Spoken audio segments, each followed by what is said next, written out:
This idea of ahad, there's one of the great writers on Islamic theology in Pakistan actually, Dr. Rafi'uddin, commenting on this surah, said something amazing. And I really appreciated it because I think for modern audiences, this kind of stuff needs to be said and heard. Allah created the human being with the knowledge of Himself. The human being knew already there is this highest ideal, Allah Azza wa Jal. And not just that there is a God and He created us and now we can do whatever we want. No, He's the Rabb, He's the Master. My goal in life is to do what He wants. This is my highest ideal. My greatest accomplishment ever can be that I become His slave.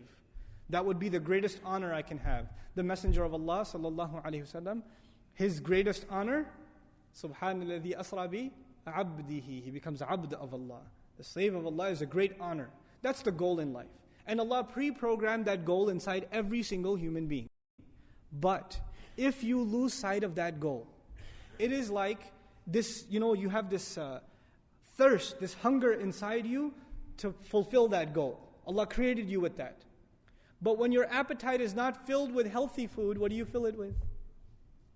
If you don't get the right meal, are you going to say, I'm not going to eat at all? No.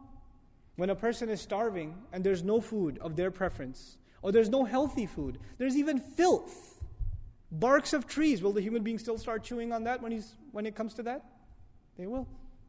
When you lose sight of Allah Azza wa Jal, and that no longer is your goal, then necessarily you will find a replacement.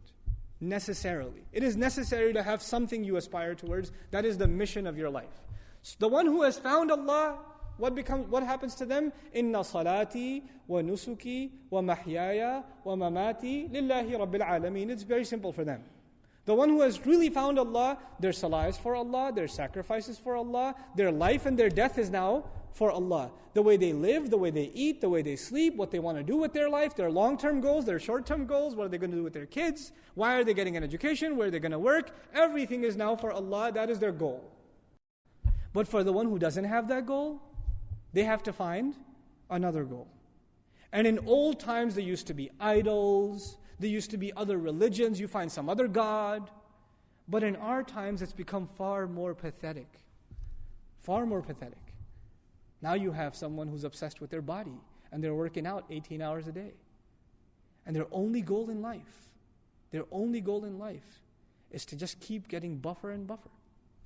It's the only goal. Take steroid and look sharp, stay on top, keep in shape. Or there's this goal they set with their trainer. I got to do this many reps, or I got to do this many push-ups, or I got to get bench press this many pounds, etc. That's their goal. That has become their ilah. For a person that their life has become about money. Have you met people? They cannot talk about anything except their work. They can't. Yeah, I work at this company, I do this. And the moment they lose their job, they become suicidal. Because that's all they ever thought about. That's all they ever did with their life. That's all they ever did.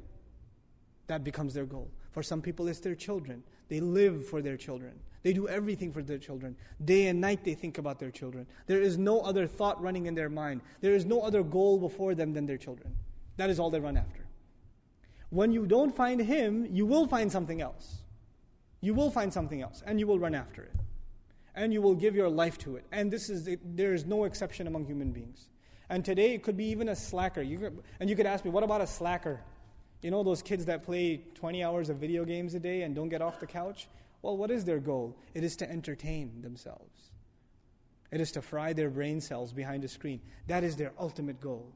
That is what they want to reach. And they're working hard to attain it every day. Right? That's what it becomes. These are the psychological implications of understanding Tawheed. It is easy to say Allah is one. But is He one in my life? Is He the one for me? Or do I have some other one that I'm running after? Or some other thing that I've put before myself? Allah asked this question rhetorically. He says, مَا غَرَّكَ رَبِّكَ الْكَرِيمِ.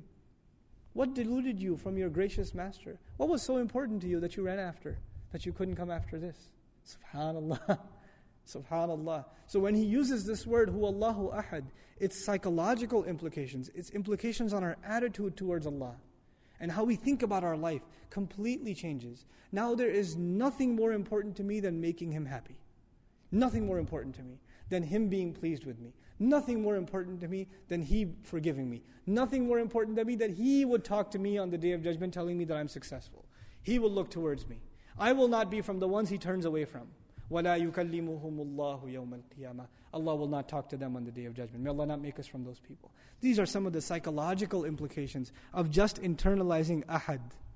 Ahad. Just that word. What Allah is saying, subhanAllah. This is who Allah is. This is what He's supposed to do. And I want to conclude, because it's time for salah, with the following. This is I can't quote Iqbal because I'm terrible at Urdu, but I'll tell you the meaning of the verse. Okay? Though I like the verse myself. It's poetry. But he says what used to be, he's talking about, it's a poem about Tawheed. It's a poem about Tawheed.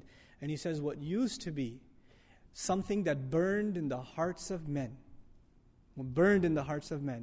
is now a subject of abstract philosophical debate. That's what he says. Now what is Tawheed to us today? Debates, discussions, abstract discussions in theology that have no end to them. No end to them. But what it used to be was something that burned inside the hearts. Am I fulfilling the rights of ahad yet? Am I doing justice to that ahad yet? May Allah make us of the people of Tawheed. May Allah give us in our hearts what burned, the likes of which burned in the heart of Ibrahim alayhi salam and the Messenger of Allah and the Sahaba radiallahu anhum ajma'een. We'll continue the dars on Surah Al-Ikhlaas.